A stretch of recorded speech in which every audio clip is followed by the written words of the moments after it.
আল্লাহ আমার রব, এই রবি আমার সব। দামে দামে তন মনে তারি অনুভব। তোমার দুনিয়াতে আমি যেদিকে তাকাই, অথই নিয়ামতে ডুবে আছি সবাই। পাক পাখালির গানে শুনি তসবি কলরব, তসবি কলরব। আল্লাহ আমার রব, এই রবি আমার সব। আসসালামু আলাইকুম। প্রিয় দর্শক, আপনারা যারা দেশে আছেন প্রবাসে, সবাইকে জানাই অনেক অনেক প্রীতি ও শুভেচ্ছা। শুরু হলো এনটিভি আয়োজিত এবং লাভ হলো নিবেদিত জুমাবারের লাইভ অনুষ্ঠান আপনার জিজ্ঞাসা। আপনাদের সাথে আছি আমি জয়নুল আবেদিন আজাদ। আর আপনাদের প্রশ্নের জিজ্ঞাসার সরাসরি জবাব দিচ্ছেন বিশিষ্ট আলেম ডক্টর মোহাম্মদ সাইফুল্লাহ। আসসালামু আলাইকুম ওরহমতুল্লাহি ওয়া বারাকাতুহু। প্রিয় দর্শক, আমাদের আজকের প্রাসঙ্গিক আলোচনার বিষয় পরকাল ভাবনা। আমরা প্রশ্ন নিচ্ছি। আসসালামু আলাইকুম, পরিচয় দিয়ে প্রশ্ন করুন।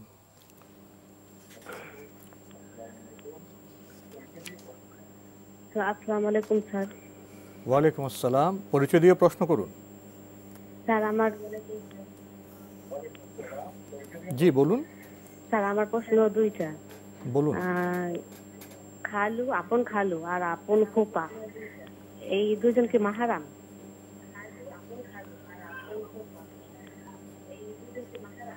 আরেকটা প্রশ্ন হলো যে আপন চাচাকে কি বাবা বাবা বলে ডাকা যাবে?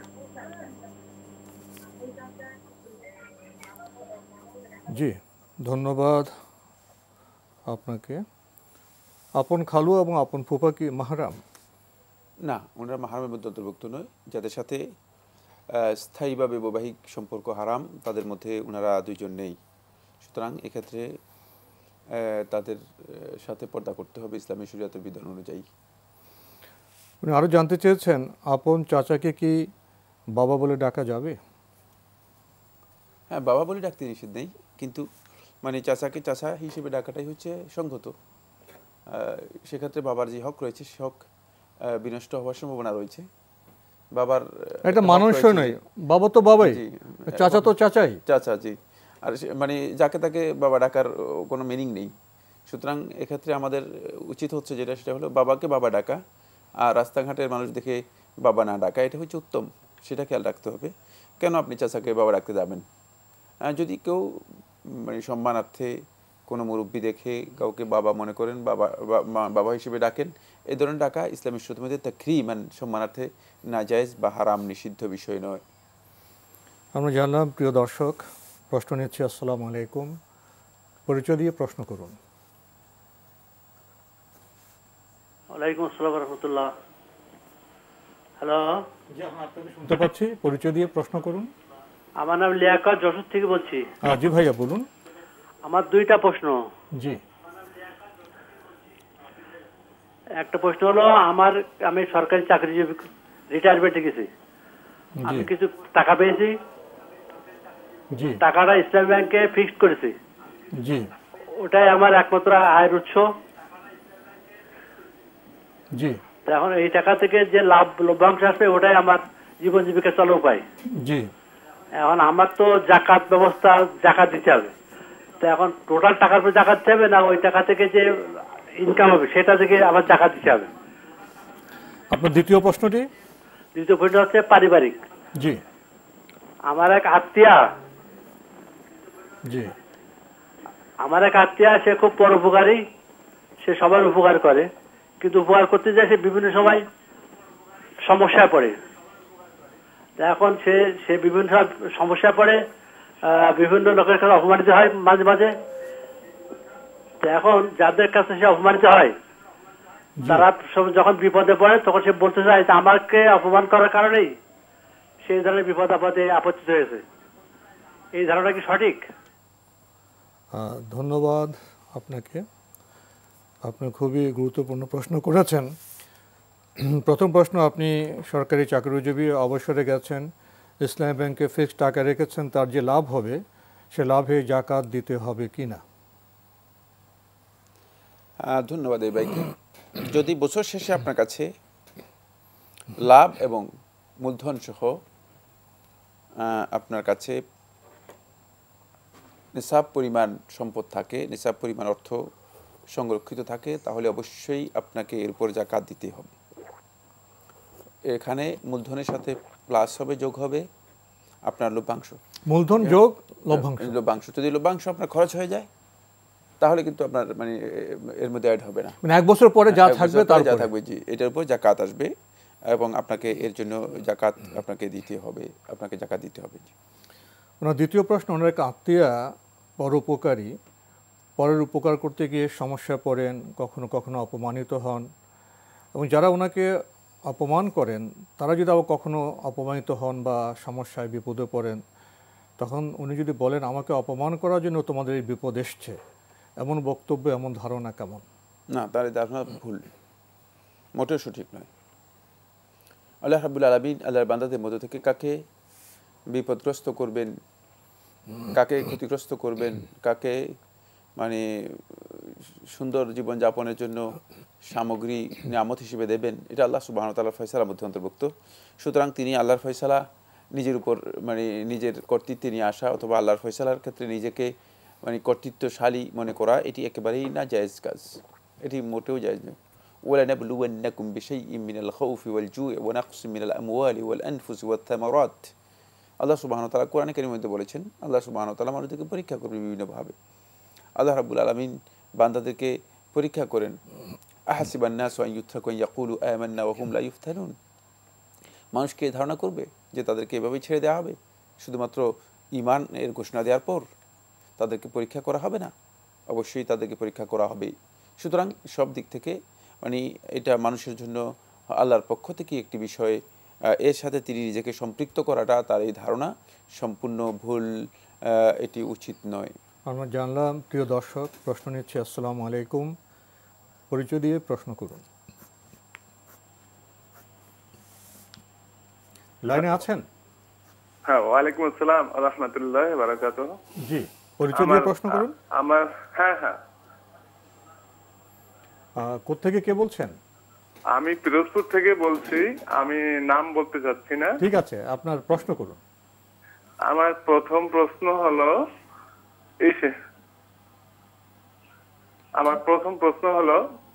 নামাজে, হ্যাঁ নামাজে ধরেন আমরা নামাজ পড়তে দাঁড়াই, নামাজ মানে বিশেষ করে মানে তাহাজ্জুদের নামাজের ব্যাপারে আমি বলতেছি যে এখানে যদি আমি একই সূরা একই রাকাতে একই সূরার বিভিন্ন জায়গা থেকে পড়তে পারবো কি? যেমন ধরুন আমি আপনার সূরা বাকারার প্রথম হয়তো 50 আয়াত আমার মুখস্থ আছে, আরো নামাজ লম্বা করতে মন চাইতেছে, সেখানে সূরা বাকারার শেষ থেকে আরো মুখস্থ আছে, একই রাকাতে ওই একই সূরার বিভিন্ন জায়গা থেকে পড়তে পারবো কিনা এটা?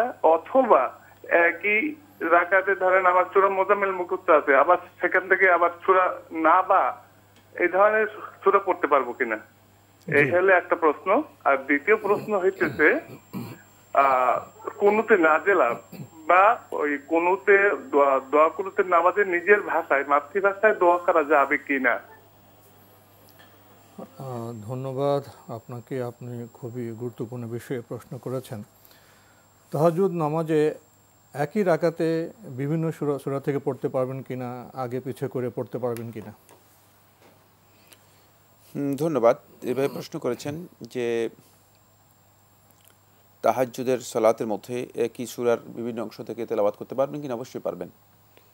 আপনি একটি সূরার প্রথম থেকে শেষ থেকে মাঝখান থেকে আপনি তেলাওয়াত করতে কোনো ধরনের বাধা নেই, পড়তে পারবেন। যেমনিভাবে আপনি একটি সূরা তেলাওয়াত করার পরে অন্য একটি সূরাও তেলাওয়াত করতে পারবেন, যেমনিভাবে আপনি একটি সূরাকে বারবার রিপিট করতে পারবেন, বারবার পড়তে পারবেন।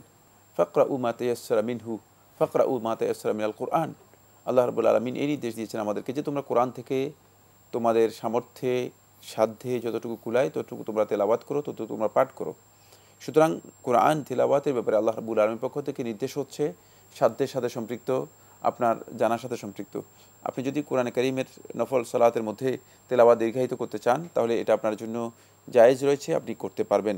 তো ফরজ সালাতের মধ্যে এটি প্রয়োজন নেই, কারণ ফরজ সালাতের মধ্যে আপনার দীর্ঘায়িত করার বিষয়টি অত বেশি ইম্পর্টেন্ট না।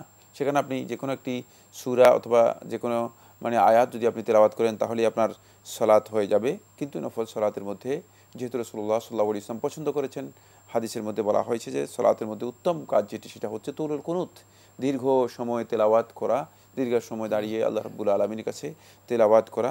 সেই তেলাওয়াতের ক্ষেত্রে যদি কেউ কোরআনে কারীমের বেশি অংশ মুখস্থ না থাকে, তিনি একই সূরা বারবার পড়েন, তাহলে এটি তার জন্য জায়েজ রয়েছে, তিনি পড়তে পারবেন ইনশাআল্লাহ তাআলা। আমরা জানলাম প্রিয় দর্শক আরও লিখেছেন, কুনুতে নাজালা আমরা কি মাতৃভাষায় দোয়া করতে পারবো? কুনুতে নাজিলাতে মাতৃভাষায় দোয়া করার ব্যাপারে কোনো ধরনের নিষিদ্ধ বিষয় নেই। যে সমস্ত ওলামায়ে কেরাম কুনুতে নাজিলার বিষয়ে এই কথা উল্লেখ করেছেন, তাদের মানে বক্তব্য থেকে এটা প্রমাণিত হয় যে মানে তারা কুনুতে নাজিলা এর দোয়া এর ক্ষেত্রে, কুনুতে নাজিলা এর দোয়ার ক্ষেত্রে তারা যে কোনো ধরনের দোয়া করা জায়েজ মনে করতেন। এক্ষেত্রে ইমাম আহমদ বিন হাম্বল রহমতুল্লাহ সহ একাধিক আহলে ইলম এর বক্তব্য হচ্ছে সেটা হলো তারা যে কোনো ধরনের দোয়া কুনুতে নাজিলা এর মধ্যে করতে জায়েজ মনে করতেন।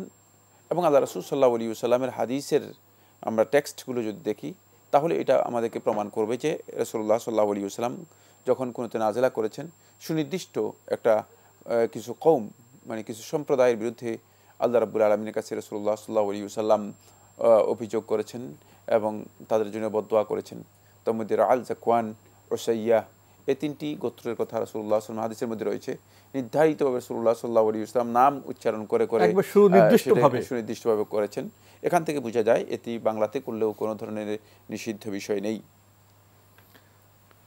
আমরা জানলাম প্রিয় দর্শক প্রশ্ন নিচ্ছি। আসসালামু আলাইকুম, পরিচয় দিয়ে প্রশ্ন করুন। আমি রাজশাহী থেকে রতন বলছিলাম। ভাইয়া বলুন। স্যার আমার প্রশ্ন হচ্ছে যে বাচ্চাদের নাম আলিফ রাখা যাবে কি? একটা জি জি, বাচ্চাদের নাম আলিফ রাখা যাবে কি? একটা কি আবির? আলিফ, আলিফ আরবি বর্ণমালা আলিফ। আলিম, আলিফ আলিফ আলিফ আলিফ বর্ণমালা, ওকে। জি জি। আর দ্বিতীয় প্রশ্ন হচ্ছে স্যার, কারো স্ত্রীর নাম হামিমা, হালিমা, রিমা, সীমা, এই যে লাস্টে মা আসছে, এই নামগুলো রাখা যাবে কি? আপনি হালিমা বললেন, আর কি বললেন? হালিমা, রিমা, মানে লাস্টে যেগুলো মা আসছে আর কি, হামিমা, রিমা, হালিমা, এরকম স্ত্রীর নাম থাকলে রাখা যাবে কি?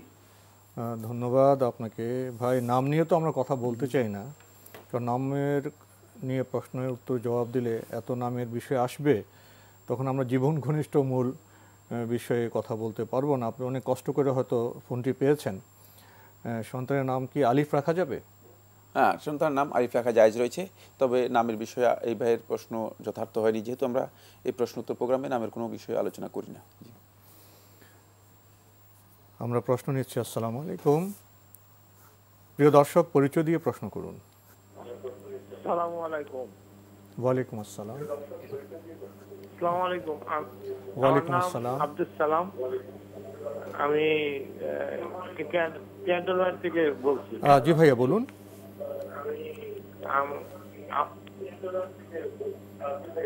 আমার আত্মীয় একটা দোকান আছে, মোটর দোকান, সেখানে পাট বিক্রি করে। কি বিক্রি করে? ওই ওই পাট বিক্রি করে, পান, মোটর পাট বিক্রি করে, পান মোটর ওইটার আইতে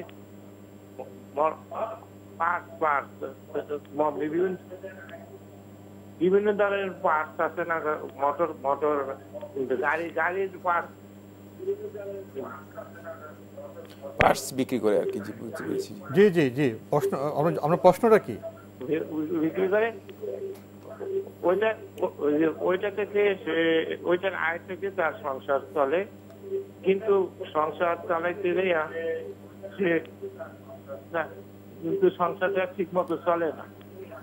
এখন এই অবস্থায় তার কি জাকাত দিতে হবে? ও জাকাত, ধন্যবাদ আপনাকে। উনি পাম বিক্রি করেন, ওনার বক্তব্যে বোঝা যাচ্ছে স্বল্প আয়, সংসার ঠিকভাবে চলে না, জাকাত দিতে হবে না। যদি তার কাছে মানে নিসাব পরিমাণ সম্পদ না থাকে আর তার কাছে যে প্রোডাক্ট রয়েছে সে প্রোডাক্ট এমন যে এর মাধ্যমে তিনি যে ইনকাম করে থাকেন সেটাও তার মানে জীবিকার জন্য মানে যথার্থ মানে পরিপূর্ণ নয়, যে মানে এক বছরের খাবারের আয়োজন হবে অথবা ফ্যামিলি চলার মতো অবস্থা হবে, তাহলে তার উপর জাকাত আসবে না, জাকাত আসার সুযোগ নেই। সেক্ষেত্রে তিনি নিজের যতটুকু সম্ভব ততটুকু ব্যয় করবেন। কিন্তু এখানে স্পষ্ট হয়নি যেটা হচ্ছে এই তার কাছে আসলে কি সম্পদ রয়েছে। মানে উনি যেভাবে আয় করেন, যে অঙ্ক যেটাই হোক, 1 বছর সংসার পরিচালনা করার পর অনুযায়ী যে অর্থ থাকবে সেটা যদি নেশা পরিমাণ না হয় তাহলে তো জাকাত দেবেন না উনি। না, কিন্তু যদি তার কাছে ক্যাশ টাকা মনে করেন এমন থেকে যায় যেটা নেশাব পরিমাণ, তার কাছে যদি মানে এমন ক্যাশ থাকলে তো দিতে হবে তাকে, সেটা অস্পষ্ট রয়ে গিয়েছে। মানে তো আমরা এটা বলতে পারি যদি সংসার পরিচালনা করার পরে 1 বছর পরে তার যদি এমন ক্যাশ টাকা থাকে যেটা নেশাব পরিমাণ, তাহলে জাকাত দিতে হবে, তাহলে জাকাত দিতে হবে। আর যদি নেশাব পরিমাণ না হয় তাহলে জাকাত দিতে হবে না। জি জি, আমাদের এটাই তো তিনি অস্পষ্ট করেছেন প্রশ্নের মধ্যে। জি, আর একটা বিষয় হলো আপনারা তথ্যগুলো স্পষ্ট আমাদের কাছে পেশ করেন না বা করতে পারেন না, তখন সঠিক জবাব দেওয়া তো সমস্যা হয়ে যায়। আমরা অনুরোধ করব আপনারা যখন যে বিষয়ে প্রশ্ন করবেন দয়া করে একটু কাগজে লিখে সুনির্দিষ্টভাবে প্রশ্ন করলে আপনাদেরও সময় বেঁচে যাবে, আমাদেরও সময় বেঁচে যাবে এবং আপনারা সঠিক জবাবটি পেতে পারবেন। আমরা প্রশ্ন নিচ্ছি। আসসালামু আলাইকুম। প্রিয় দর্শক, পরিচয় দিয়ে প্রশ্ন করুন। আসসালামু আলাইকুম। ওয়ালাইকুম আসসালাম। আমি সৌদি থেকে বলছিলাম। জি, আমার দুটো প্রশ্ন। জি, প্রশ্ন হচ্ছে যে সুবহানাল্লাহি ওয়া বিহামদিহি আদাদা খালকি, এটা কি শুধু ভোরবেলা সকালবেলা বলবো না সন্ধ্যায় বলতে হবে? আর একটা প্রশ্ন হচ্ছে ভাত খাওয়ার পর থালাতে প্লেটে হাত ধোয়া যাবে কিনা? অনেকে বলে যে প্লেটে হাত না ধুলে হজের মতো সওয়াব হবে, এটা ঠিক আছে কিনা?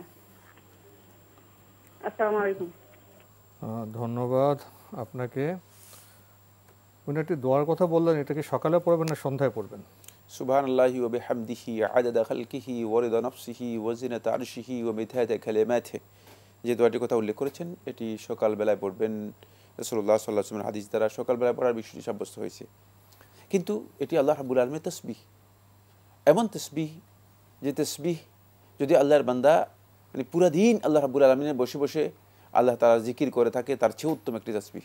তাই এক্ষেত্রে যদি বিকেলবেলা পড়েন কেউ, তিনি এই ফজিলত থেকে মাহরুম হবেন না, তিনি পড়তে পারবেন।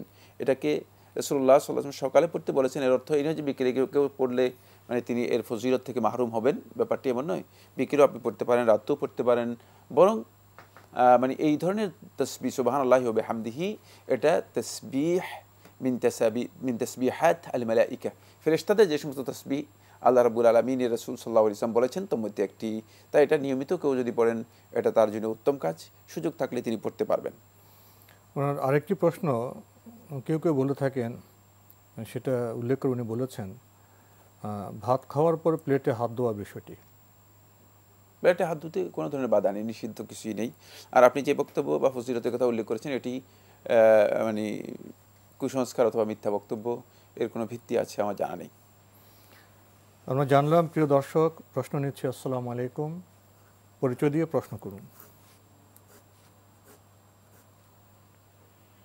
লাইনে আছেন? জি জি, হ্যালো। জি, পরিচয় দিয়ে প্রশ্ন করুন। জি, আমি উত্তরা থেকে বলছিলাম, আলমগীর। জি ভাইয়া বলুন। আচ্ছা, আমি এটা কি মনে করেন যে আপনার জিজ্ঞাসায়? জি জি, আপনার জিজ্ঞাসায় যে আপনি প্রশ্ন করুন। হ্যাঁ হ্যাঁ, আমি বলছিলাম কি, আমি একটা ইলেকট্রিক এবং ফার্নিচার ব্যবসা করি, এটা নগদ এবং কিস্তিতে।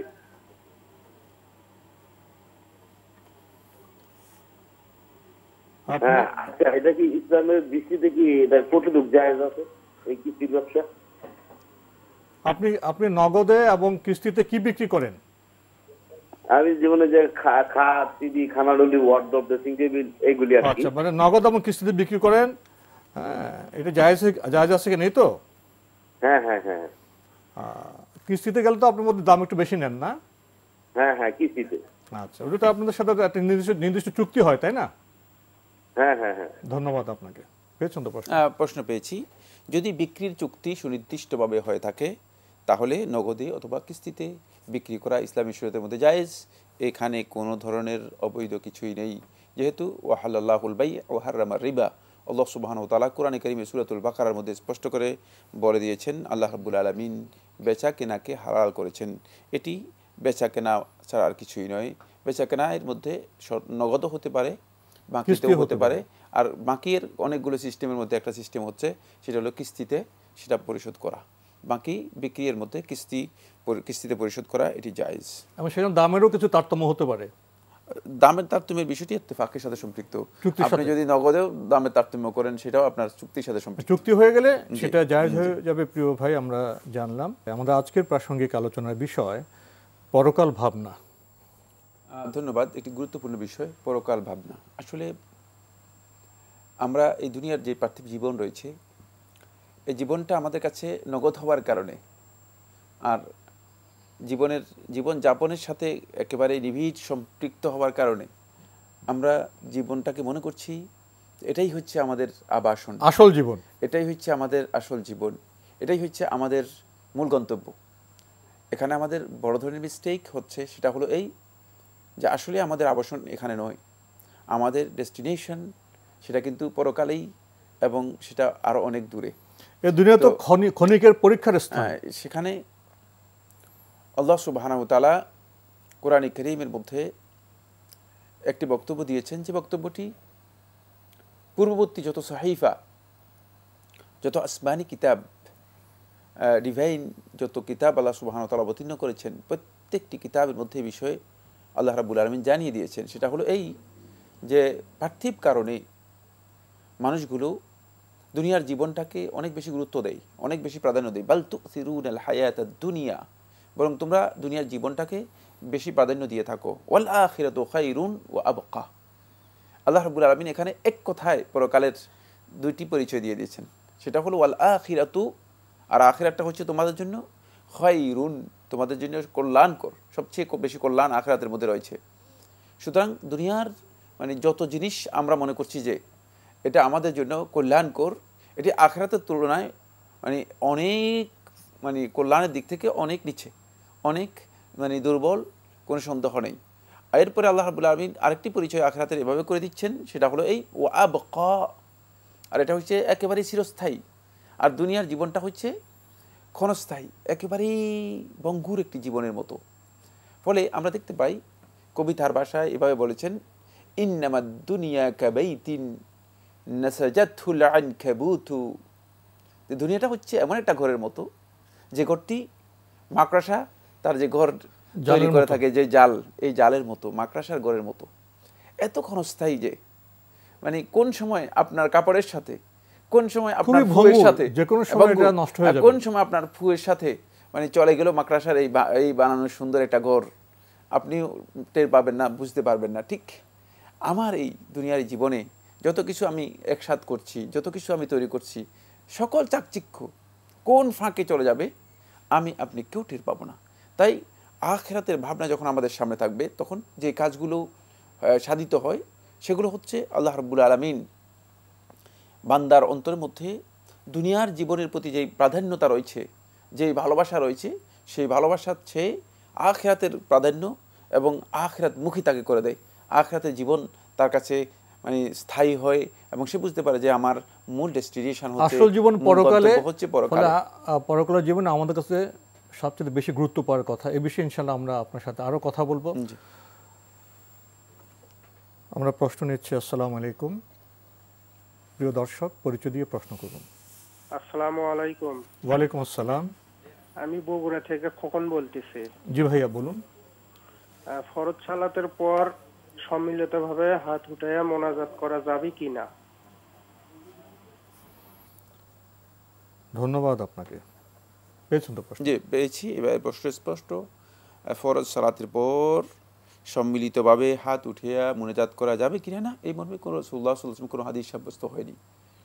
যেই ক্ষেত্রে রাসূলুল্লাহ সাল্লাল্লাহু আলাইহি ওয়াসাল্লামের কোনো হাদিস সুস্পষ্টভাবে সাব্যস্ত হয়নি, বরং রাসূলুল্লাহ সাল্লাল্লাহু আলাইহি ওয়াসাল্লাম সাহাবায়ে কেরামদেরকে নিয়ে ফরজ সালাতের পরে একত্রে মোনাজাত করতে পারতেন, কিন্তু রাসূলুল্লাহ সাল্লাল্লাহু আলাইহি ওয়াসাল্লাম করেননি। সেটি সুন্নাহ সাব্যস্ত হবে না, বরং বেদাত সাব্যস্ত হবে। শেখুল ইসলাম ইবনে তাইমিয়া রাহমাতুল্লাহি আলাইহি মাজমু ফাতাওয়ার মধ্যে একটি মূল নীতি উল্লেখ করে দিয়েছেন ইবাদতের ক্ষেত্রে, সেটা হলো এই আল আমালুল মুরাত্তাব ইয়াকুনু সুন্নাতান। যদি নবী সাল্লাল্লাহু আলাইহি ওয়াসাল্লাম কোনো আমল করে থাকেন এবং যে আমলটা নবী সাল্লাল্লাহু আলাইহি ওয়াসাল্লাম কন্টিনিউ করেছেন, কোনো ধরনের প্রতিবন্ধকতা ছিল না, প্রমাণিত হয়েছে, তাহলে এটা সুন্নাহ প্রমাণিত হবে, এটাকে সুন্নাহ হিসেবে সাব্যস্ত করা হবে। ওয়াত্তারিকুল মুরাত্তাব ইন লাম ইয়াকুন মানি', যদি কোনো কারণে নবী সাল্লাল্লাহু আলাইহি ওয়াসাল্লাম ছেড়ে দেন কোনো কাজ, সেখানে যদি কোনো প্রতিবন্ধক না থাকে তাহলে ইয়াকুনু সুন্নাতান, সেটা সুন্নাহ হবে। মানে এই তারকটাও মানে ছেড়ে দেওয়াটাও সুন্নাহ হবে। ফরজ সালাতের পরে সম্মিলিতভাবে নবী সাল্লাল্লাহু আলাইহি ওয়াসাল্লাম সাহাবায়ে কেরামদেরকে নিয়ে মুনাজাত করতেই পারতেন। সাহাবায়ে কেরামদেরকে নিয়ে একসাথে সালাত আদায় করেছেন, সবাই তো মসজিদে ছিলেন, সবাই মসজিদে উপস্থিত ছিলেন, ছিলেন, একসাথে সালাত আদায় করেছেন। রাসূলুল্লাহ সাল্লাল্লাহু আলাইহি ওয়াসাল্লাম সালাতের পরে কি করেছেন সেটাও জানা আছে। ফলে রাসূলুল্লাহ সাল্লাল্লাহু আলাইহি ওয়াসাল্লাম যেহেতু কোনো ধরনের প্রতিবন্ধকতা সেখানে ছিল না, রাসূলুল্লাহ সাল্লাল্লাহু আলাইহি ওয়াসাল্লাম নিয়মিত সেটাকে তর্ক করেছেন।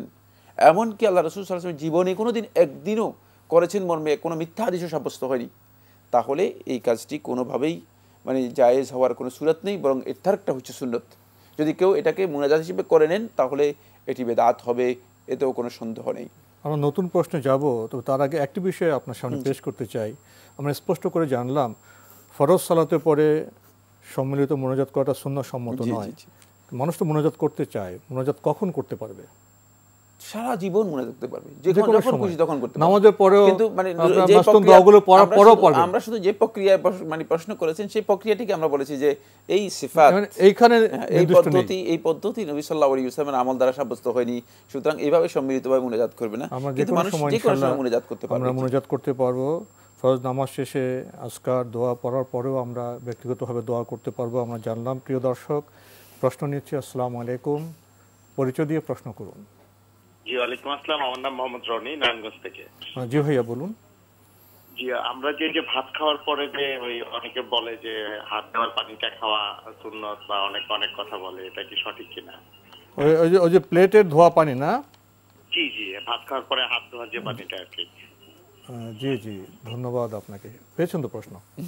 পেয়েছি, ধন্যবাদ। এই ভাইকে ভাত খাওয়ার পরে মানে অনেকে প্লেটে হাত ধুয়ে তারপরে পানিটা খেয়ে ফেলেন, মানে এই মর্মে এই ভাই যে প্রশ্নটি করেছেন তিনি কি জানতে চেয়েছেন যে এটা কি সুন্নাহ? না, অবশ্যই সুন্নাহ নয়।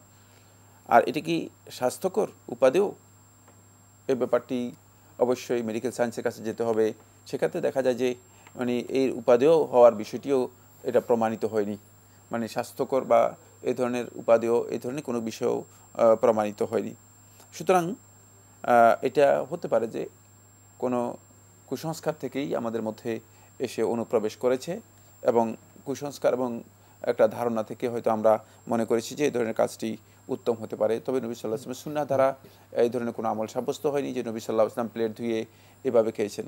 আরেকটি বিষয় মানে এর সাথে রিলেট, সেজন্য বলে দিচ্ছি, সেটা হলো এই নবী সাল্লাল্লাহু আলাইহি ওয়াসাল্লাম আসলে এই ধরনের খাবারই খেতেন না। নবী সাল্লাল্লাহু আলাইহি ওয়াসাল্লামের খাবারগুলো সবগুলো বেশিরভাগ শুকনো খাবার ছিল। নবী সাল্লাল্লাহু আলাইহি ওয়াসাল্লাম আমরা মানে বর্তমান যুগে ডাল, ভর্তা, আলু, তারপরে শূরবা এগুলো যেভাবে খাই, নবী সাল্লাল্লাহু আলাইহি ওয়াসাল্লামের কোনো খাবারের মধ্যে এই প্রক্রিয়াই ছিল না। আরেকটি বিষয়, খাবার খাওয়ার পরে প্লেটে যে অবশিষ্ট থাকে, আমরা যেভাবে খেয়ে থাকি, ঝোল থাকে বা ডালের অবশিষ্ট অংশ থাকে, সেটা লেহন করে খাওয়া, সেটা কেমন? আর নবী সাল্লাল্লাহু আলাইহি ওয়াসাল্লাম হাদিস দ্বারা যেটা সাব্যস্ত হয়েছে, নবী সাল্লাল্লাহু আলাইহি ওয়াসাল্লাম আঙ্গুলগুলো কি করতেন, মানে আঙ্গুলগুলো লেহন করে খেতেন, নবী সাল্লাল্লাহু আলাইহি ওয়াসাল্লাম চুষে খেতেন। এবং এই যদি কেউ নবী সাল্লাল্লাহু আলাইহি ওয়াসাল্লামের এই আমলকে মানে গ্রহণ করেন এবং সেভাবে আঙ্গুল চুষে খান, তাহলে তার জন্য এটি নবী সাল্লাল্লাহু আলাইহি ওয়াসাল্লাম অনুসরণ করার কারণে তিনি সওয়াব পাবেন। কিন্তু এই কাজটা সুন্নাহ, এই কথা শুদ্ধ নয়। এটা নবী সাল্লাল্লাহু আলাইহি ওয়াসাল্লাম করেছেন আদাতান, মানে এই প্রচলন ছিল। আর সমাজের মানুষগুলো যখন তারা খেতেন, মানে খাবারের কিছু অংশ যাতে করে অবশিষ্ট না থাকে, নবী সাল্লাল্লাহু আলাইহি ওয়াসাল্লাম যেমন অপচয়কে অপছন্দ করতেন, ঠিক তেমনিভাবে নবী সাল্লাল্লাহু আলাইহি ওয়াসাল্লাম খাবার মানে হাতের মধ্যে থেকে যাওয়াটা, তখনকার সময় মানে পানির ব্যবস্থা ছিল কম, হাত ধোয়ার ব্যবস্থা ছিল কম, তারপরে টিস্যুর ব্যবস্থা ছিল কম, সব মিলিয়ে নবী সাল্লাল্লাহু আলাইহি ওয়াসাল্লামের আমলগুলো ছিল অত্যন্ত পরিচ্ছন্ন। নবী সাল্লাল্লাহু আলাইহি ওয়াসাল্লাম মানে প্রত্যেকটা ক্ষেত্রে পরিচ্ছন্নতাকে পছন্দ করতেন। ফলে এটা পরিচ্ছন্নতার একটা দিক ছিল। আঙ্গুলে খাদ্যের অবশিষ্ট আমরা লেহন করে খেতে পারবো, প্লেটে যে অবশিষ্ট থাকে সেটা আমরা লেহন করে খেতে পারবো, এটা আমরা জানলাম। প্রিয় দর্শক, প্রশ্ন নিচ্ছি। আসসালামু আলাইকুম, পরিচয় দিয়ে প্রশ্ন করুন।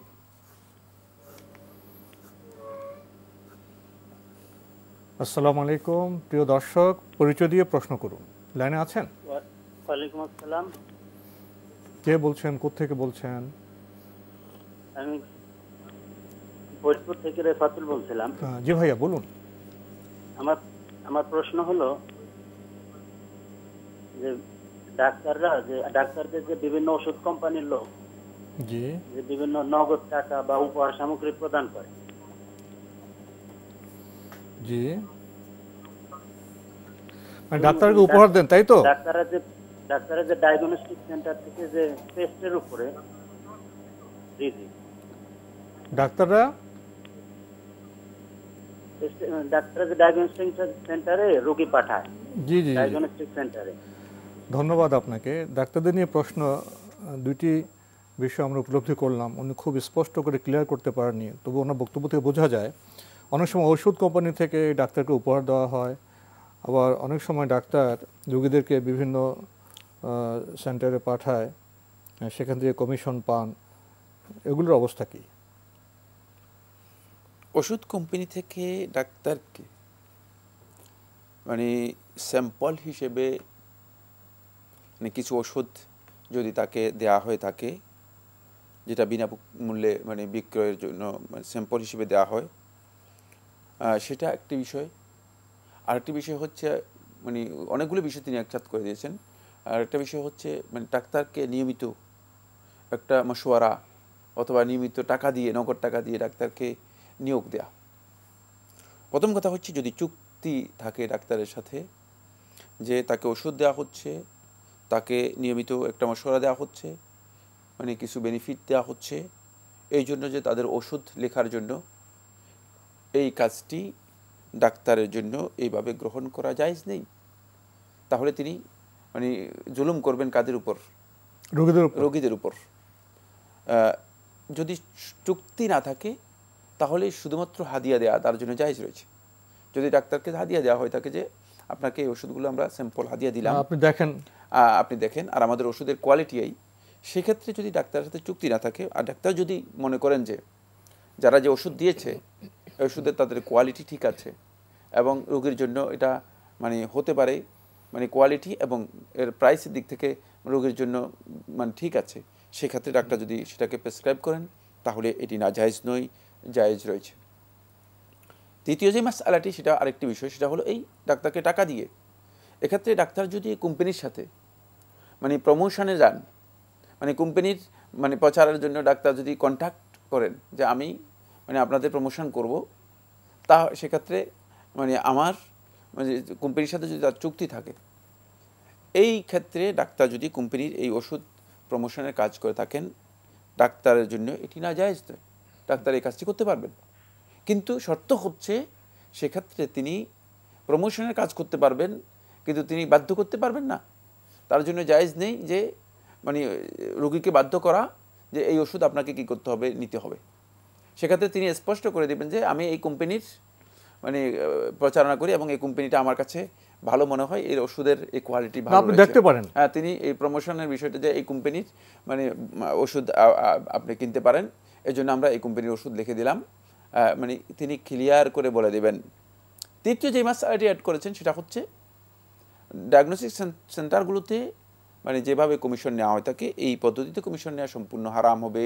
কারণ এখানে মানে দেখা যায় যে অনেকগুলো টেস্ট অপ্রয়োজনীয় দেওয়া হয়ে থাকে, আর ডায়াগনস্টিক সেন্টারগুলো এর মাধ্যমে মানে যারা রোগী তাদেরকে বড় ধরনের তাদের উপর জুলুম করে, এবং ডাক্তার যে কমিশনের বিষয়টি রয়েছে, কমিশনটি হিডেন থেকে যায়, মানে এখানে কোনো চুক্তি হয় না।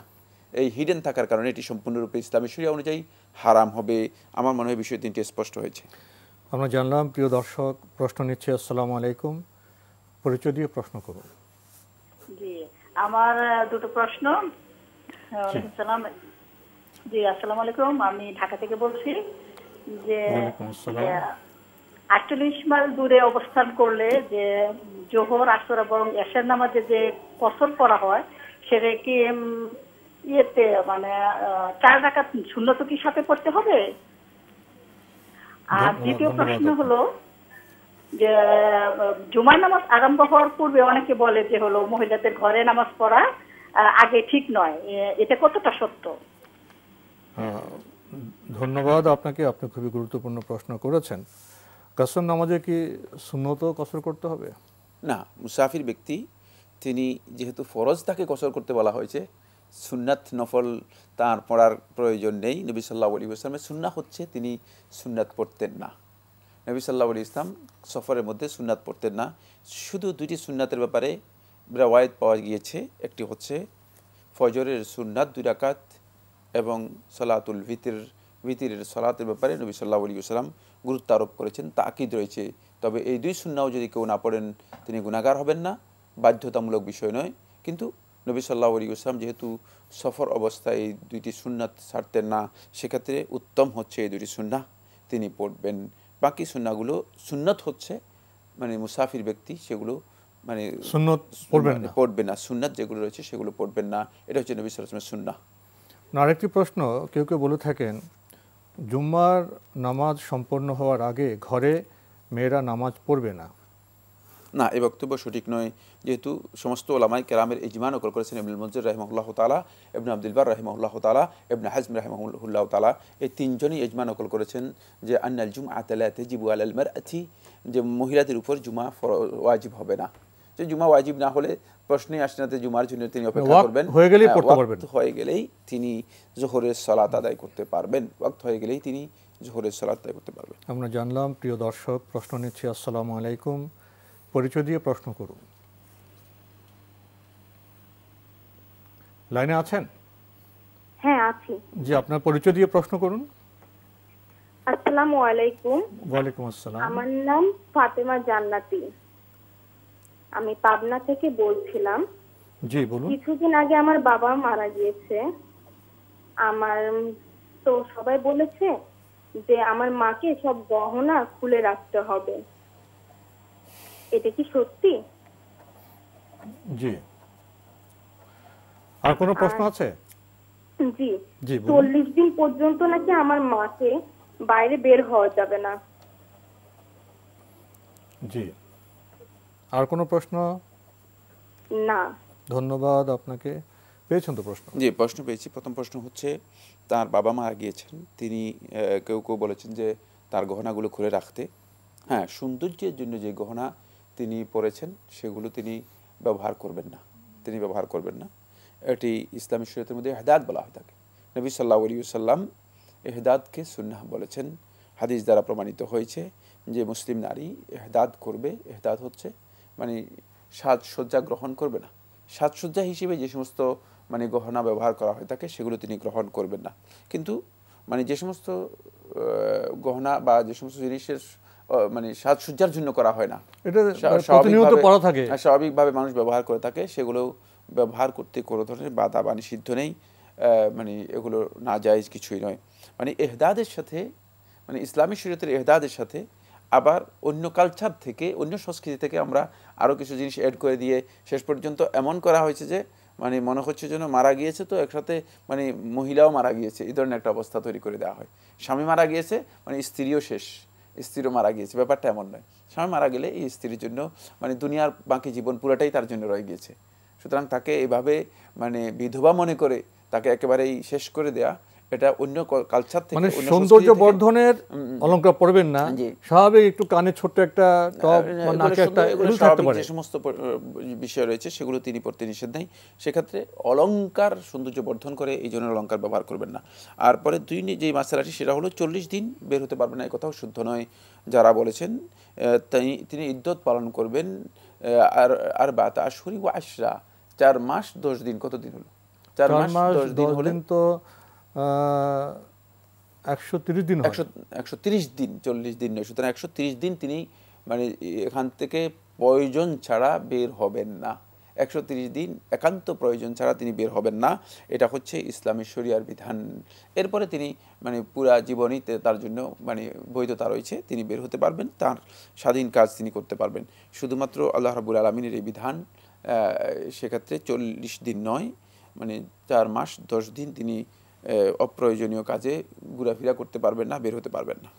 কিন্তু কোনো প্রয়োজনীয় কাজ থাকলে বের হতে পারবেন। একান্ত প্রয়োজনীয় যেগুলো রয়েছে, যেটা তার মাধ্যম ছাড়া সম্ভব নয়, সেগুলোর জন্য তিনি হয়তো বের হতে পারবেন। আমরা মূল বার্তাটি পেলাম। প্রিয় দর্শক, প্রশ্ন নিচ্ছি। আসসালামু আলাইকুম, পরিচয় দিয়ে প্রশ্ন করুন। জি, আমি জানতে চাই, আমার নাম তাওহিদা আর আমি ঢাকা থেকে বলছি। জি বলুন। যে আমার প্রশ্ন হচ্ছে যে বেতের নামাজের সঠিক শুদ্ধ নিয়ম, আমাদের নবীজি রাসূলুল্লাহ সাল্লাল্লাহু আলাইহি ওয়াসাল্লাম যে নিয়মে বেতের নামাজ পড়তেন সেই নিয়মটা একটু বৃত্তান্ত জানতে চাচ্ছিলাম আর কি। কারণ আমরা এখন দেখতে পাই যে কেউ কেউ 3 রাকাত, আমরা ছোট থেকে যেটা শিখে আসছি 3 রাকাত বেতের নামাজ। আবার রিসেন্টলি পিস টিভি নামক একটা চ্যানেল থেকে আমরা জানতে পেরেছিলাম 1 রাকাত বেতের নামাজ। তো আমি বেতের নামাজে শুদ্ধ আসলে আপনার এই প্রশ্নটি আমরা স্পষ্ট পেয়েছি। আর কোনো প্রশ্ন আছে? জি না, এটাই। ধন্যবাদ আপনাকে। উনি বেতের নামাজের শুদ্ধ নিয়ম জানতে চাচ্ছেন। সলাতুল ভিতরের শুদ্ধ নিয়ম অনেক বিস্তারিত একটি আলোচ্য বিষয়। এই প্রশ্ন উত্তরের প্রোগ্রামের মধ্যে এটি আলোচনা করা সম্ভব নয়। আপনার সুনির্দিষ্ট প্রশ্ন থাকলে হয়তো আমরা উত্তর দিতে পারতাম। একটি বিষয় আপনাকে ক্লিয়ার করতে চাই, সেটা হচ্ছে হ্যাঁ, এর মধ্যে বৈচিত্র্য আছে। একাধিক সিফাত, একাধিক ধরন রাসূলুল্লাহ সাল্লাল্লাহু আলাইহি ওয়াসাল্লামের হাদিসের মাধ্যমে সাব্যস্ত হয়েছে। সেক্ষেত্রে 1 রাকাতের বিষয়টিও রাসূলুল্লাহ সাল্লাল্লাহু আলাইহি ওয়াসাল্লাম হাদিস দ্বারা সাব্যস্ত হয়েছে। 3 রাকাতের মর্মেও রাসূলুল্লাহ সাল্লাল্লাহু আলাইহি ওয়াসাল্লামের সহিহ হাদিস সাব্যস্ত হয়েছে, আয়েশা রাদিয়াল্লাহু তাআলা থেকে বর্ণিত সহিহ হাদিসের মাধ্যমে সাব্যস্ত হয়েছে। সুতরাং মানে 1 রাকাতও আদায় করতে পারবেন, 3 রাকাতও আদায় করতে পারবেন। বিস্তারিত জানার জন্য আপনাকে অবশ্যই এই বিষয়ের উপর বই মানে থেকে জেনে নিতে হবে, কারণ এর অনেকগুলো ধরন রয়েছে। শেখুল ইসলাম ইবনে কাইয়িম রাহিমাহুল্লাহ তাআলা জাদুল মাআদের মধ্যে আল্লাহ নবী সাল্লাল্লাহু আলাইহি ওয়াসাল্লাম থেকে বিতিরের 6টি সিফাত বা 6টি ধরন সহিহ হাদিস দ্বারা বর্ণিত হয়েছে, সেগুলো বিস্তারিত আলোচনা করেছেন এবং এই বিষয়ে অনেক বই ইতিমধ্যে মার্কেটে লেখা হয়েছে, সেখান থেকে জেনে নেওয়ার জন্য চেষ্টা করুন। তবে 3 রাকাত সহিহ রওয়ায়াতের মাধ্যমে সাব্যস্ত হয়েছে, কোনো সন্দেহ নেই। প্রিয় দর্শক, আমরা জানলাম বেতের নামাজে বৈচিত্র্য আছে, দীর্ঘ আলোচনার বিষয়। আসুন আমরা গ্রন্থ পড়ি, জানি। আমাদের আজকের প্রাসঙ্গিক আলোচনার বিষয় পরকাল ভাবনা। কিছুক্ষণ আগে আপনি পরকাল ভাবনা সম্পর্কে কিছু মৌলিক কথা বলেছেন, যে পৃথিবীটা মূলত আমাদের একটা সাময়িক পরীক্ষার একটা জায়গা, আমল করব, মূল জীবনযাপন সেটা হবে পরকাল, আমাদের জীবন হওয়া উচিত পরকালমুখী। এখান থেকে কিছু ধারণা এভাবে আবার সৃষ্ট হয়, তাহলে কি দুনিয়ার জীবনযাপনটা অর্থহীন? আমরা দুনিয়ায় কি সুন্দরভাবে জীবনযাপন করব না? নানা প্রান্তিক চিন্তাভাবনা আমাদের মধ্যে দেখা যায়। আবার কেউ শুধুই আমরা দুনিয়া নিয়ে ব্যস্ত থাকি। তো এখানে কি সমন্বয়ের কোনো বিষয় আছে? ধন্যবাদ। আমরা যে বিষয়টি উল্লেখ করেছি সেটি হচ্ছে আখিরাতকে প্রাধান্য দিতে হবে। এর অর্থ এই নয় যে মানে দুনিয়াকে ইগনোর করতে হবে, মানে দুনিয়াকে উপেক্ষা করতে হবে, মানে যথা বিষয়কে যথাস্থানে রাখতে হবে। মানে দুনিয়ার বিষয়টিকে আল্লাহ সুবহানাহু ওয়া তাআলা নির্দিষ্ট করে দিয়েছেন। আল্লাহ রাব্বুল আলামিন আমরা দেখি কোরআনে কারীমের মধ্যে স্পষ্ট করে এই বিষয়ে আমাদেরকে এইভাবে গাইডেন্স দিয়েছেন যে ওয়ালা তানসা নাসীবাকা মিনাদ দুনিয়া, যে দুনিয়ার থেকে তোমার যতটুকু অংশ রয়েছে সেটা কিন্তু ভুলে যাবে না, সেটাও কি করতে হবে, গ্রহণ করতে হবে। ফলে আল্লাহ সুবহানাহু ওয়া তাআলা কোরআনে কারীমের মধ্যে যখন আমাদেরকে আমাদের সুন্দর জীবন যাপনের জন্য আল্লাহ রাব্বুল আলামিন যখন আমাদেরকে দোয়া শিক্ষা দিয়েছেন, সেখানেও আল্লাহ সুবহানাহু ওয়া তাআলা এই কথা মানে উপেক্ষা করেন নাই। আল্লাহ তাআলা বলেছেন রব্বানা আতিনা ফিদ দুনিয়া হাসানা ওয়া ফিল আখিরাতি হাসানা, পবিত্র কোরআনে আমাদের বলে দিয়েছেন আমাদেরকে দুনিয়াতে হাসানা দাও, উত্তম মানে কাজ করার সুযোগ দাও, উত্তম বিষয়গুলো আমাদেরকে দান করুন, আর আখিরাতেও আমাদেরকে উত্তম জিনিসগুলো দান করুন। এখান থেকে আমরা স্পষ্ট যে বিষয়টি উপলব্ধি করতে পেরেছি সেটি হচ্ছে দুনিয়া কিন্তু উপেক্ষিত হবে না আমাদের বক্তব্য থেকে, তবে দুনিয়া প্রাধান্য পাবে, কারণ আখিরাত প্রাধান্য পাবে। কারণ হচ্ছে আপনার মূল গন্তব্য যদি ঠিক করতে না পারেন, মূল আবাসন যদি আপনার ঠিক না হয়, মানে শুধুমাত্র দুনিয়ার এই আবাসন নিয়ে আপনি ব্যস্ত, তাহলে মূল ঘর নিয়ে ব্যস্ততা নেই, তাহলে আপনি আখিরাতে সবচেয়ে বেশি ক্ষতিগ্রস্ত হয়ে যাবেন এবং চিরস্থায়ী জীবন আপনার ভঙ্গুর হয়ে যাবে, ধ্বংস হয়ে যাবে। ফলে আমরা দেখি যে ইবনে সাবিত আল-আনসারী রাদিয়াল্লাহু তাআলা বর্ণিত হাদিসের মধ্যে রাসূলুল্লাহ সাল্লাল্লাহু আলাইহি ওয়াসাল্লাম কথা বলেছেন, মান কানাতিল আখিরাতু হাম্মাহ, যার ভাবনাটা, চিন্তাটা, মানে প্রচেষ্টা পরিপূর্ণরূপে আখিরাত হবে, মানে আখিরাতকে টার্গেট রেখে যার ভাবনাটা হবে, তার জন্য আল্লাহর পক্ষ থেকে 3টি গুরুত্বপূর্ণ আল্লাহর পক্ষ থেকে সহযোগিতা রয়েছে। 1, জাআলাল্লাহু গিনাহু বাইনা আইনাইহি, আল্লাহ তাআলা প্রাচুর্য, ঐশ্বর্য তার 2 চোখের মাঝে নিয়ে আসবেন। আল্লাহ রাব্বুল আলামিন 2 চোখের মাঝে তার প্রাচুর্য দিয়ে দেবেন। আমরা দেখি যে সম্পদ অঢেল থাকার পরেও মানুষের মধ্যে প্রাচুর্য এবং ঐশ্বর্য থাকে না, বরকত থাকে না, সৌন্দর্য থাকে না, জীবনযাপনে মানে সমৃদ্ধি থাকে না। এর কারণ হচ্ছে যেহেতু আল্লাহ রাব্বুল আলামিন সেখানে প্রাচুর্য দেন নেই, বরকত দেন নেই। ফলে এটা খুবই ইম্পর্টেন্ট একটি বিষয়, জাআলাল্লাহু গিনাহু বাইনা আইনাইহি, 2 চোখের মাঝে আল্লাহ তাআলা প্রাচুর্যকে ঢেলে দেন।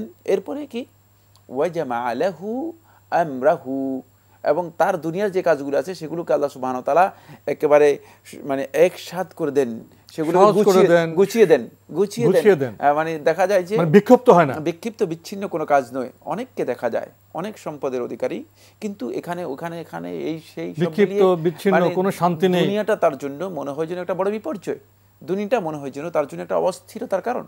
মানে এই অস্থিরতার কারণ এই ব্যক্তির হবে না, বরং আল্লাহ রাব্বুল আলামিন তার দুনিয়ার কাজগুলোকে গুছিয়ে দিবেন, সাজিয়ে দিবেন। এরপর কি রাসূলুল্লাহ সাল্লাল্লাহু আলাইহি ওয়াসাল্লাম বলতেছেন, এরপরে যেটা সেটা হলো ওয়াতাতুদ দুনিয়া ওয়া হিয়া রাগিমা, দুনিয়া তার কাছে আসবেই, দুনিয়ার প্রতি তার অ্যাট্রাকশন নেই, দুনিয়ার প্রতি তার কোনো আগ্রহ নেই। এত সত্ত্বেও দুনিয়া কিন্তু তার কাছে আসতে বাধ্য, যেহেতু সে দুনিয়া থেকে মূলত মানে কোনোভাবেই বাঁচতে পারবে না, যেহেতু আল্লাহ রাব্বুল আলামিনের পক্ষ থেকে তার জন্য একটা নসিব, একটা নির্ধারণ আছেই, নির্দিষ্ট কালে তো জীবনযাপন করতে হবে।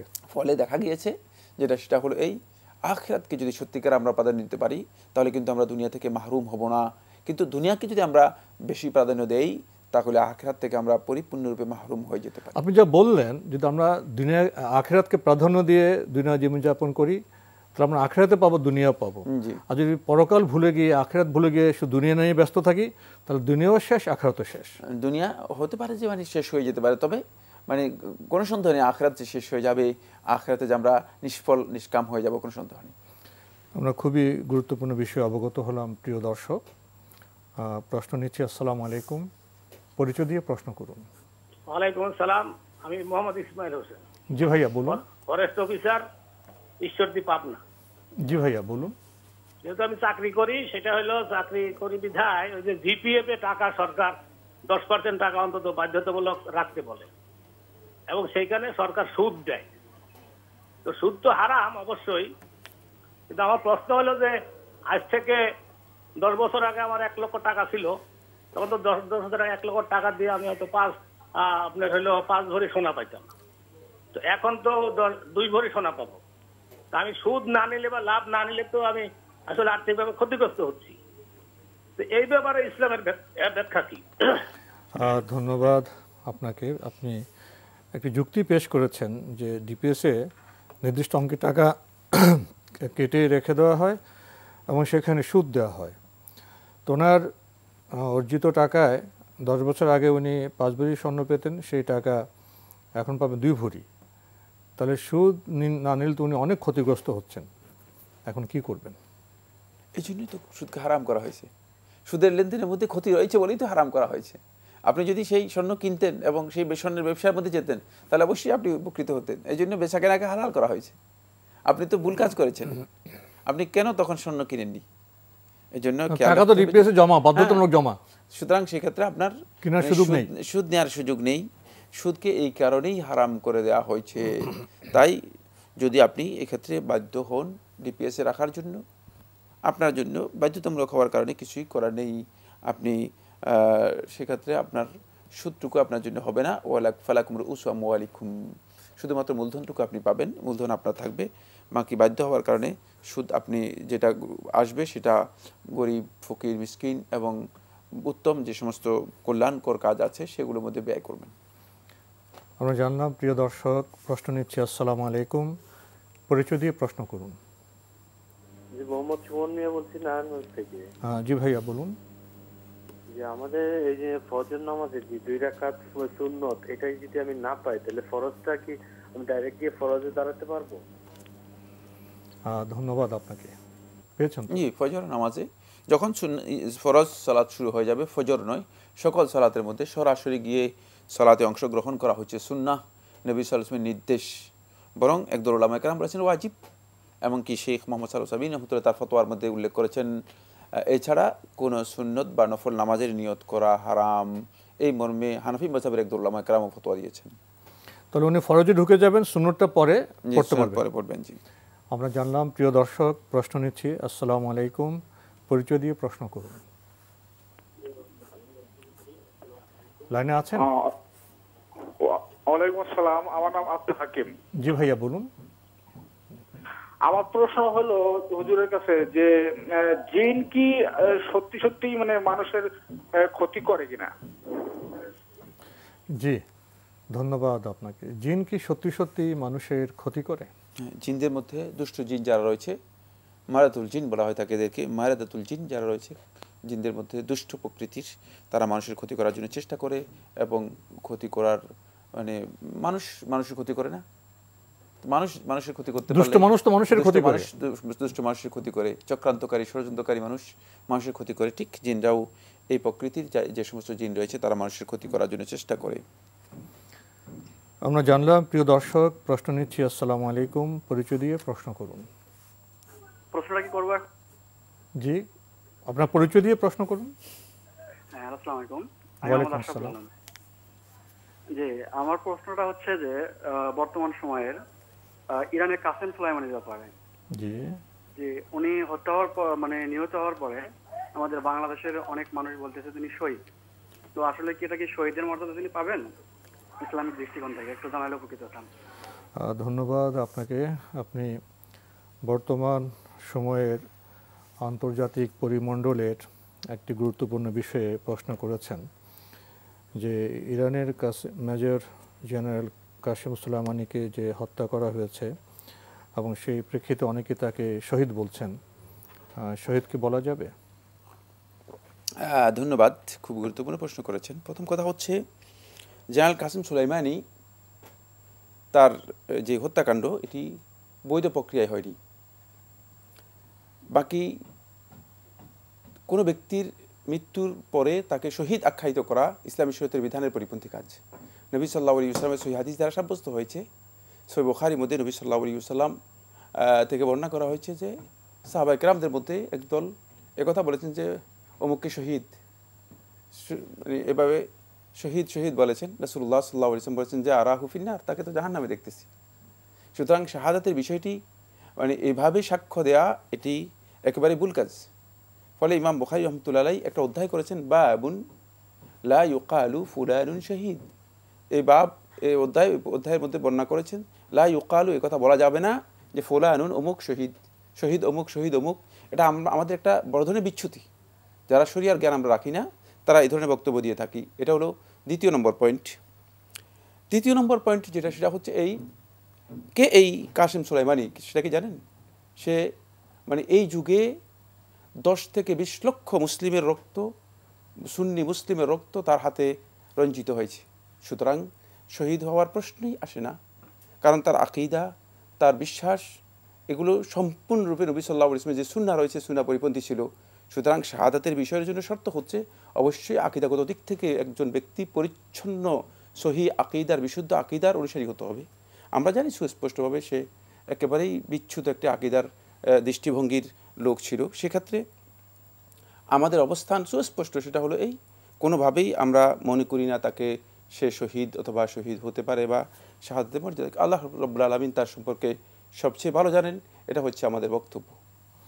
আর আপনার তার বিপক্ষে ট্রাম্প যেভাবে তার নির্দেশে যেভাবে একজন মানুষকে হত্যা করে, সে প্রকৃত তো শুদ্ধ নয়। আমি ওটা 1 নম্বর প্রশ্ন বলেছি, কথা বলছি তাকে বৈধ পদ্ধতিতে হত্যা করা হয়নি, সেটা একটা অন্যায় করেছে। সেটা তো আমি স্পষ্ট প্রথম কথাই বলেছি। যদি মানে বিষয়গুলো আমাদের, আমি আবার রিপিট এই জন্য করলাম যেন আমাদের মধ্যে কোনো ভুল বোঝাবুঝি সৃষ্টি না হয়। যদি কেউ না বুঝেন সেটা বোঝার জন্য চেষ্টা করবেন। রিপিট করলাম। আমরা জানলাম। প্রিয় দর্শক, আমরা প্রশ্ন নিচ্ছি। আসসালামু আলাইকুম, পরিচয় দিয়ে প্রশ্ন করুন। হ্যালো, পরিচয় দিয়ে প্রশ্ন করুন। আসসালামু আলাইকুম। ওয়ালাইকুম আসসালাম। আমাদের আমি নারায়ণগঞ্জ থেকে বলতেছিলাম।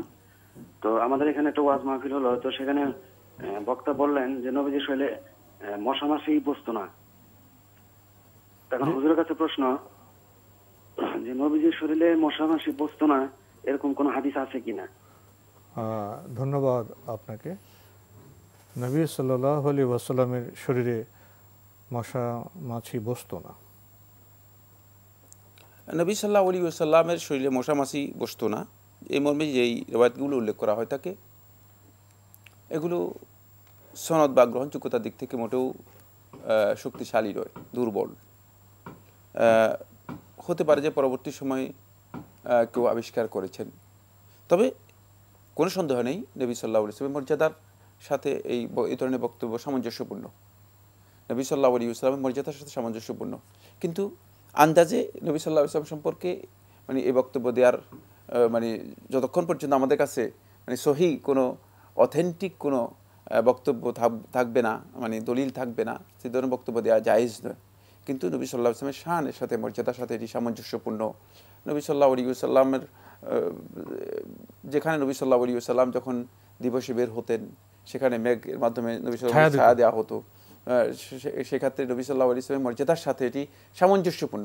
কিন্তু এখানে যে রেওয়ায়াতগুলো রয়েছে সেগুলো মোটেও শক্তিশালী নয়, মানে যেগুলো গ্রহণ করা যেতে পারে। আমরা জানলাম। প্রিয় দর্শক, প্রশ্ন নিচ্ছি। আসসালামু আলাইকুম, পরিচয় দিয়ে প্রশ্ন করুন। লাইনে আছেন? জি জি জি। হ্যালো হ্যালো, আসসালামু আলাইকুম। ওয়ালাইকুম আসসালাম। হ্যাঁ হ্যাঁ, লাইনে আছি তো। জি, আপনার পরিচয় দিয়ে প্রশ্ন করুন। হ্যালো, আমরা আপনাকে শুনতে পাচ্ছি, আপনার পরিচয় দিয়ে প্রশ্ন করুন। হ্যাঁ হ্যাঁ হ্যাঁ, শুনতে পাচ্ছি। যে আপনার নাম বলুন, কোত্থেকে বলছেন? আমি শফিকুল ইসলাম বলছি সিরাজগঞ্জ থেকে। জি, আপনার প্রশ্ন করুন। হ্যাঁ, আমি বলতেছি যে আমি তো একটা মিলের ব্যবসা করি, এখানে আমার কতটুকু হালাল আছে অহালাল আছে, স্বামী প্রতি আমাদের কতটুকু কর্তব্য, এইটা আমি জানার জন্য ফোন করছি। আপনি কিসের ব্যবসা করেন? আমি মিলের ব্যবসা, এই যে রাইস মিল। Rice mill? তো রাইস মিলের ব্যবসা তো ভালো, মানুষকে আপনি চাল সরবরাহ করছেন, এখানে হারামের বিষয়টি কেন আসলো? জি জি জি, ধন্যবাদ আপনাকে। রাইস মিলের ব্যবসা করেন, তো উনি জানতে চাচ্ছেন ওনার এই ব্যবসাটা ঠিক আছে কিনা। আর তো কিছু বলেন, আমি তো প্রশ্ন করলাম। রাইস মিল ভালো জিনিস, চাল সরবরাহ করছেন, চাল বিক্রি করছেন, যদি এখানে কোনো ধরনের অবৈধ লেনদেন না থাকে তাহলে হালাল না হওয়ার কোনো কারণ আমি দেখি না। বাকি আপনি কোন বিষয়ে সুস্পষ্ট জানতে চেয়েছেন সেটা স্পষ্ট হয়নি আমাদের কাছে, আমরা দুঃখিত এই জন্য। প্রিয় দর্শক, সময়ের কারণে আমরা আজকে আর প্রশ্ন নিতে পারছি না, তবে আপনাদের অবগতির জন্য জানাতে পারি আপনার জিজ্ঞাসা অনুষ্ঠানটি সপ্তাহে রবি, সোম, মঙ্গল, বুধ এই 4 দিন বিকেল 5:30টায় সম্প্রচার হয়ে থাকে। ওইসব অনুষ্ঠানে আপনাদের মনে জায়গা প্রশ্ন চিঠির মাধ্যমে, ইমেলের মাধ্যমে পাঠাতে পারেন। আমাদের ঠিকানা পরিচালক আপনার জিজ্ঞাসা, এনটিভি, বিএসসিসি ভবন, 7ম তলা, 102 কাজী নজরুল ইসলাম এভিনিউ, কারওয়ান বাজার, ঢাকা 1215। ইমেল অ্যাড্রেস আপনার জিজ্ঞাসা @ntbbd.com। এছাড়া আপনারা এনটিভি অনলাইনেও আমাদের অনুষ্ঠান দেখতে পারবেন, ভিজিট করুন www.ntbbd.com। ইউটিউবে এবং আমাদের ভেরিফাইড ফেসবুক পেজে অনুষ্ঠান দেখতে পারবেন। প্রিয় দর্শক, সবশেষে রয়েছে গ্রন্থ পরিচিতি। আমাদের আজকের গ্রন্থের নাম রাসূল সাল্লাল্লাহু আলাইহি ওয়াসাল্লামের যুগে নারী স্বাধীনতা, প্রথম খণ্ড। এই গ্রন্থের মূল লেখক আব্দুল হালিম আবু শুক্কাহ।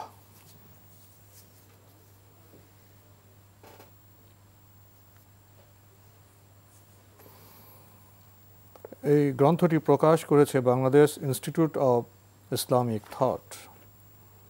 গ্রন্থটি অনুবাদ করেছেন মাওলানা আব্দুল মোনেম, অধ্যাপক আবুল কালাম পাটওয়ারি, মাওলানা মনোয়ার হোসাইন, সম্পাদনায় আব্দুল মান্নান তালিব। এই গ্রন্থটির মূল্য 250 টাকা। দীর্ঘ সূচি রয়েছে গ্রন্থের। এখানে আছে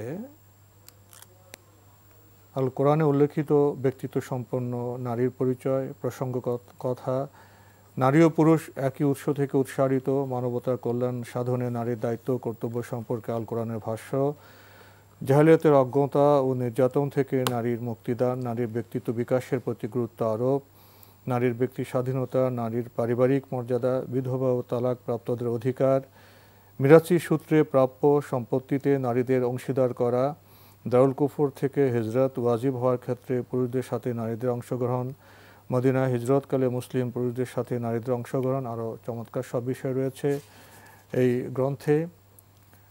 আর এই গ্রন্থটি পেতে আপনারা টেলিফোনে যোগাযোগ করতে পারেন 89502227। আবারও বলছি 89502227। রাসূল সাল্লাল্লাহু আলাইহি ওয়াসাল্লামের যুগে নারী স্বাধীনতা, প্রথম খণ্ড। যদি সংক্ষেপে কিছু বলতেন। নারী স্বাধীনতার বিষয়টি একটি এই যুগে অত্যন্ত আলোচিত বিষয় এবং এই বিষয় নিয়ে যথেষ্ট আলোচনা হয়েছে। রকমারি জ্ঞানের সাথে এর সম্পৃক্ততা রয়েছে। চেষ্টা করুন এ বিষয় সম্পর্কে জ্ঞান নিলে হয়তো আমরা বিভিন্ন বিভ্রান্তি থেকে নিজেদেরকে রক্ষা করতে পারবো। তাই এই বইটিও আমাদের জন্য একটি গুরুত্বপূর্ণ বিষয় হতে পারে। আমাদের জানার জগৎকে আমরা শুধুমাত্র সীমাবদ্ধ না রেখে সেটাকে আরও বিস্তৃত করতে পারি এর মাধ্যমে। আমরা তো জানি নারীও মানুষ, পুরুষও মানুষ, উভয়ই আল্লাহর বান্দা। তো নারী বা পুরুষ হওয়ার কারণে তো আল্লাহর কাছে কেউ মর্যাদা পাবেন না, মর্যাদা পাবেন তার তাকওয়ার কারণে। এবং জৈবিক দিক থেকেও নারী এবং পুরুষ মানুষ হওয়ার পরও বায়োলজিক্যালি সেখানে কিছু বৈশিষ্ট্যের দিক থেকে পার্থক্য আছে। অনেক সময় এই বিষয়গুলো না বোঝার কারণে সব ক্ষেত্রে আমরা একটা প্রতিযোগিতার দ্বন্দ্ব নিয়ে আসি। এসব বিষয়ে বোধহয় ইসলাম তো বোধহয় স্পষ্ট বক্তব্য, ইসলামের বক্তব্য সুস্পষ্ট, কিন্তু এই ধরনের বক্তব্যগুলো যারা দিয়েছেন তাদের সংকীর্ণতার কারণে তারা এই ধরনের বক্তব্য দিয়ে গিয়েছেন। কারণ ইসলাম পুরুষকে স্বাধীন ঘোষণা করেছে, নারীদেরকে স্বাধীন ঘোষণা করেনি। এই ধরনের বক্তব্য দুনিয়ার কেউ, এটা মানুষের ভুল আচরণ, ভুল বক্তব্যের কারণে এটা একটা বিভ্রান্ত চিন্তা, এটা একটা বিভ্রান্ত চিন্তা। সেই এই ধরনের বক্তব্যগুলো আমরা দেখেছি বিভ্রান্তির দিকে মানুষদেরকে নিয়ে গিয়েছে, যেহেতু এখানে সংকীর্ণ চিন্তার থেকে আমরা এই জিনিসগুলো বের করেছি। ভুল থেকে ভুল বক্তব্য, ভুল থেকে ভুল বক্তব্য। তো আজকে আমাদের এখানে শেষ করতে হচ্ছে। আপনাকে অনেক ধন্যবাদ। আপনাকে অনেক ধন্যবাদ। প্রিয় দর্শক, আসুন আমরা গ্রন্থ পড়ি, গ্রন্থ চর্চা করি, নিজেদের ধারণাকে আমরা পরিপুষ্ট করি, তাহলেই তো জীবন সুন্দর হবে, সমাজ প্রগতির দিকে এগিয়ে যাবে। দেখা হবে ইনশাল্লাহ আগামী জুমাবার একই সময়ে। প্রিয় দর্শক, মহান আল্লাহ আমাদের সবাইকে নিরাপদে রাখুন, রাখুন শান্তিতে। আসসালামু আলাইকুম। আল্লাহ আমার রব, এই রবি আমার সব, দামে দামে তুন মনে তারি অনুভব। আল্লাহ আমার রব, এই রবি আমার সব।